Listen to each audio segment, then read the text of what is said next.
Just saying the words belly fat sends us all into some form of anxiety.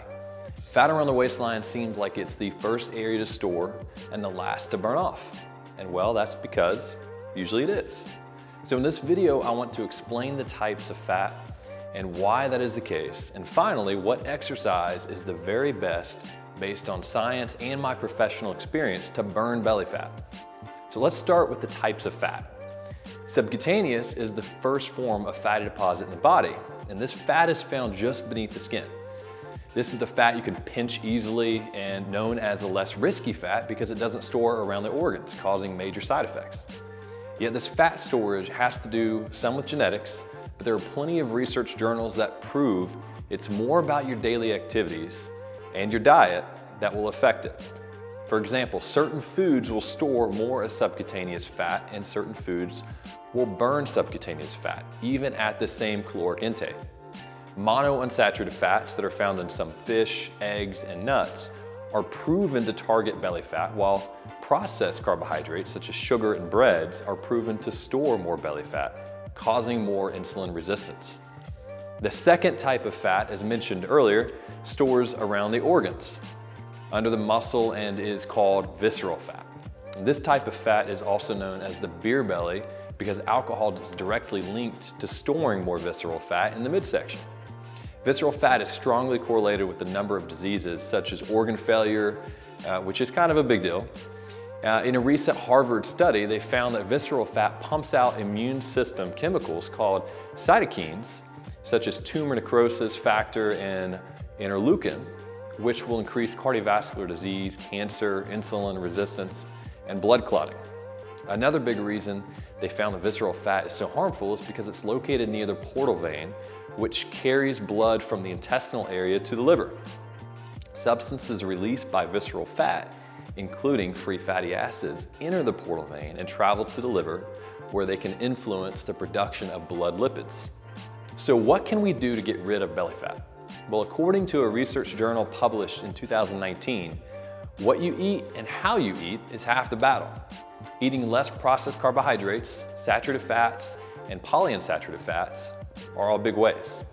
They also found that spreading out the amount of dietary fat into smaller meals will reduce your abdominal visceral fat, which reduces lipid load to the small intestine. The other half of the battle are the workouts that you do, or in most people, the lack thereof. Storing body fat can be as simple as calories in versus calories out. So a lot of it has to do with your diet, but also your activity level. Now, I hear trainers, or you'll hear trainers or fitness professionals on the internet talking about HIIT training or cycling, or even, this is my favorite, walking more. And yes, all of these things will burn more calories while you're doing them, possibly leading to weight loss, but they will either burn you out or hardly do enough to see any realistic results.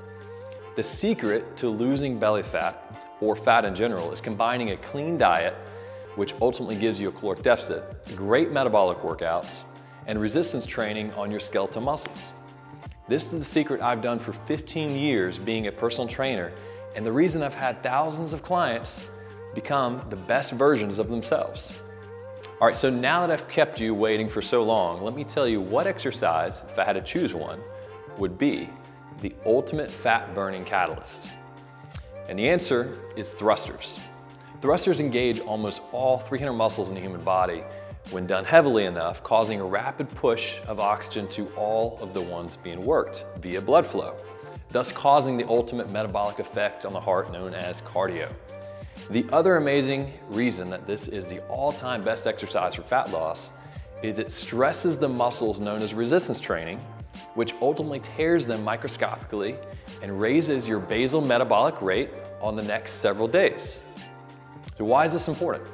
Because when compared to doing other cardio exercises like jogging, thrusters will burn excess calories even when you stop staying elevated for up to 48 hours.